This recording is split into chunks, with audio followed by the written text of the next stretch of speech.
ગણેશ ગોંડલને લઈને સૌથી મોટા સમાચાર મળી રહ્યા છે। રાજકોટ જિલ્લા ભાજપ પ્રમુખે મોટું નિવેદન આપ્યું છે। ગોંડલના દેવડામાં ખાતમુહૂર્ત કાર્યક્રમમાં તેમણે આ નિવેદન આપ્યું છે। અલ્પેશ ઢોલરિયા કહી રહ્યા છે કે ગણેશભાઈની તૈયારી છે। ગણેશભાઈ એકાદ દિવસમાં આવે છે તેવું અલ્પેશ ઢોલરિયાએ કહ્યું છે, તેવો દાવો તેમણે કર્યો છે। ગણેશભાઈ આવે ત્યારે કાર્યક્રમ ગોઠવીશું તે ઉત્સાહ વ્યક્ત કર્યો છે અલ્પેશ ઢોલરિયાએ।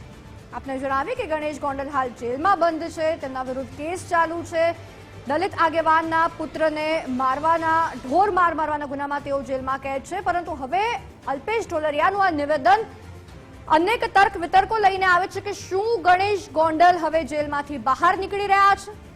અલ્પેશ ઢોલરિયાનો જે ઉત્સાહ જોવા મળ્યો અને જાહેર મંચ પરથી એમણે છાતી ઠોકીને નિવેદન આપ્યું છે કે ગણેશભાઈની હવે તૈયારી છે, એકાદ દિવસમાં તેઓ બહાર આવશે। ગણેશભાઈની હવે તૈયારી છે, એકાદ દિવસ આપણી વચ્ચે આવે છે તો આપણે એનો કાર્યક્રમ સરસ મજાનો ગોઠવશું। તો ગણેશભાઈની હવે તૈયારી છે, એકાદ દિવસ આપણી વચ્ચે આવે છે તો આપણે એનો કાર્યક્રમ સરસ મજાનો ગોઠવશું। તો ગણેશભાઈની હવે તૈયારી છે, એકાદ દિવસ આપણી વચ્ચે આવે છે તો આપણે એનો કાર્યક્રમ સરસ મજાનો ગોઠવશું। આસિસ્ટન્ટ એડિટર ઉમંગ રાવલ આપણી સાથે લાઈવ જોડાયા છે ન્યૂઝરૂમથી। ઉમંગ, અલ્પેશ ઢોલરિયાનો જે ઉત્સાહ જોવા મળ્યો કે ગણેશ ગોંડલ એકાદ બે દિવસમાં બહાર આવે છે, હવે એના કેસને લઈને શું અપડેટ છે? કોઈ શક્યતા છે કે તેઓ હમણાં બહાર આવી શકે? કશિશ, અલ્પેશભાઈ છે ને એ આગાહીકાર બની ગયા છે। જેમ અંબાલાલ કાકા વરસાદની આગાહી કરે ને એમ આ અલ્પેશભાઈ પ્રમુખ જે છે એમણે ગણેશ ગોંડલને લઈને આગાહી કરી છે કે થોડા દિવસોમાં છે ગણેશ ગોંડલ છે બહાર આવી જશે ને આપણે કાર્યક્રમ કરીશું। પણ અલ્પેશભાઈ, તમે પ્રમુખ છો અને ગણેશભાઈ છે આરોપી છે, જેલમાં છે, પોલીસ પાસે પુરાવા છે, એટલે જ ગણેશ ગોંડલને પોલીસે પકડ્યો છે અને તમે એની માટે વાહવાઈ લૂંટો છો। જાહેર મંચ ઉપર એમ કહો છો કે અલ્પેશભાઈ એવું કહે છે કે ગણેશ ગોંડલ બહાર આવશે, આપણે આવો કાર્યક્રમ કરીશું ને એવો તૈયારીઓ પણ કરી છે। સાહેબ, ખોટા આગાહીકાર ન બનશો અલ્પેશભાઈ। ગુજરાત ફર્સ્ટ તમને ફોન વારંવાર લગાડી રહ્યું છે કે તમે જાહેર મંચ ઉપર એક આરોપી માટેનું આ નિવેદન આપી રહ્યા છો। તમે શાસક પક્ષના જે ભાજપ પાર્ટી છે એના પ્રમુખ છો અને પ્રમુખ થઈ અને જ્યારે તમારી જ સરકાર જ્યારે છે અને પોલીસે પણ જ્યારે તેમના હાથે જે પુરાવા લાગ્યા અને પુરાવાના આધારે જ્યારે ગણેશ ગોંડલને પકડતી હોય અને એમ છતાં પણ તમે ક્યાંક આરોપી હાથ ઉપર પોતાના 4 હાથ રાખતા હોય એવા નિવેદનો જાહેર મંચ ઉપર આપી રહ્યા છો। ઇનપુટ હેડ આપણી સાથે છે વિનોદ। જે રીતે અલ્પેશ પ્રમુખ છે ક્યાંક આગાહીકાર બની ગયા છે અંબાલાલ કાકાની જેમ, આ આગાહીને લઈને અલ્પેશભાઈ સાબિત શું કરવા માંગે? આગાહી કરીને અલ્પેશભાઈ પોતાના સમાજમાં પોતાનો દંડો ઊંચો રાખવાનો કોશિશ કરે છે। હજી ભેંસ ભાગોડે છાસ સાગોડે જામીનની કોઈ વાત નથી, કોર્ટમાં કોઈ અરજી નથી, કોઈ અપીલ નથી, અને તમે સમાજના મંચ ઉપરથી એવું કહી દો કે ભાઈ આપણી વચ્ચે ગણેશભાઈ આવશે, કાયદાનું કામ કરશે। જ્યારે કાયદાને યોગ્ય લાગે કે હવે ગણેશભાઈને જામીન આપવા છે ત્યારે કોર્ટ આપશે, પણ હજી કંઈ ઠેકાણું નથી, કોઈ વાત નથી, કોઈ ચર્ચા નથી। તમે એવી રીતે સમાજમાં જ્યારે આખો સમાજ ભેગો થાય છે એટલે પોતાનો દંડો ઊંચો રાખવા માટે એવું કહી દો કે અલ્પેશભાઈને રિંગ વાગે વિનોદભાઈ। બીજું એક કહું કે હજી તો 19 સપ્ટેમ્બરે તો કોર્ટમાં હિયરિંગ છે જે જામીન કર્યું એના આગોતરા એટલે કોર્ટથી પણ ઉપર અલ્પેશભાઈ ગયા કે એમને ખબર પડી ગઈ કે જે ગણેશ ગોંડલ છે 1-2 દિવસમાં બહાર આવે। એટલે હું એ જ કહેવા માંગુ છું કે કોઈ ઠેકાણા નથી। આ અલ્પેશભાઈ તો ફોન કદાચ નહીં ઉપાડે, ભાઈ આપણા આઈટી વાળા ભાઈને કઈ તકલીફ બહુ ના લેશો, કારણ કે જે કહેવાનું તે નિવેદન સમાજ સામે મોટી વાતો કરી નાખી, ફોન ઉપાડશે કે કેમ એ મોટો સવાલ છે।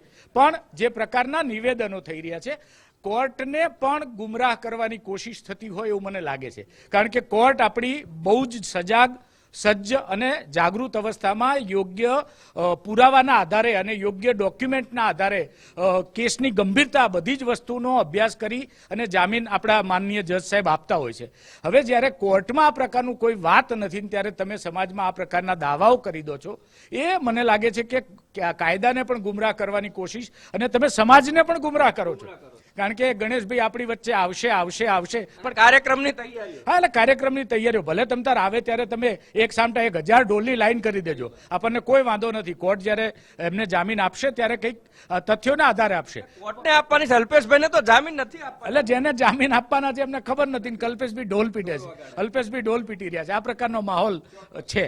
જી અલ્પેશભાઈ છે, તમે આગાહીકાર બન્યા છો પણ ક્યાંક તમે આમાં ખોટા સાબિત ન થતા તમે ક્યાંક કોકને વહાલા થવા અથવા તો તમારી ટીઆરપી વધારવા માટે, જેમ હમણાં જે કેસ બન્યા એ રીતની જો વાત કરીએ તો તમે પોતાના શબ્દોથી ક્યાંક તમારા સમાજમાં અથવા તો કોકને વહાલા થવા માટે, ફરીથી એક શબ્દ હું વાપરું છું કે કોઈને વહાલા થવા માટે તમે એવું ના કહેતા કે ગણેશ ગોંડલ છે બહાર આવે છે ને એમના માટેની અમે તૈયારીઓ કરીએ છીએ.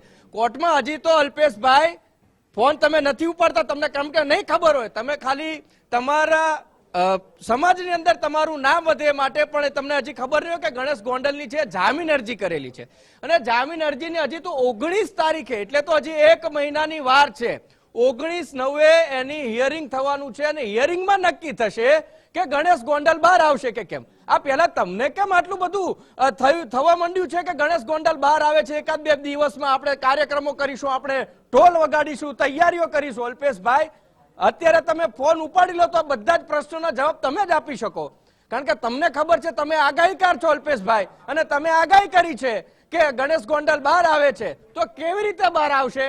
કોર્ટ થકી આવશે કે પછી તમે કોઈ કાવા દાવા રમવાના છો કે પછી તમે કોર્ટથી સુપિરિયર થઈ ગયા છો અને એટલા માટે તમને એવું લાગે છે કે 1-2 દિવસની અંદર ગણેશ ગોંડલ છે બહાર આવે છે?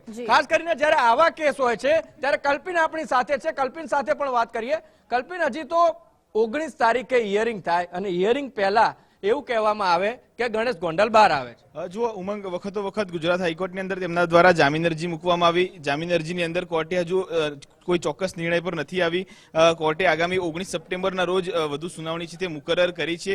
પરંતુ આ જે સમાચાર છે તે સમાચાર હાલ ખૂબ પાયાવિહોણા છે, તથ્ય વિહોણા છે, કારણ કે જ્યારે કોર્ટ નક્કી કરતી હોય છે કે આગામી સુનાવણી ક્યારે થશે, હજુ સુનાવણી આ મુદ્દે થઈ નથી, કોઈ યોગ્ય નિરાકરણ આવ્યું નથી. સામા પક્ષના જે આરોપી છે, એમના જે ફરિયાદી છે તેમના દ્વારા પણ ખુલાસો માંગવામાં આવ્યો છે કોર્ટ પાસેથી કે તમે શું ફરિયાદ કરવા માંગી રહ્યા છો. બંને પક્ષને સાંભળશે અને ત્યારબાદ કોર્ટ નિર્ણય કરશે. એટલે 19 સપ્ટેમ્બરના રોજ આ ખબર પડશે કે આખરે તેમને જામીન મળશે કે નહીં. ઓકે, એટલે હજી તો 19 તારીખે ખબર પડે, પરંતુ હવે અલ્પેશભાઈ બન્યા છે આગાહીકાર, પરંતુ કોર્ટથી સુપિરિયર નથી. કશિશ જી, આભાર ઉમંગ સમગ્ર વિગતો બદલ.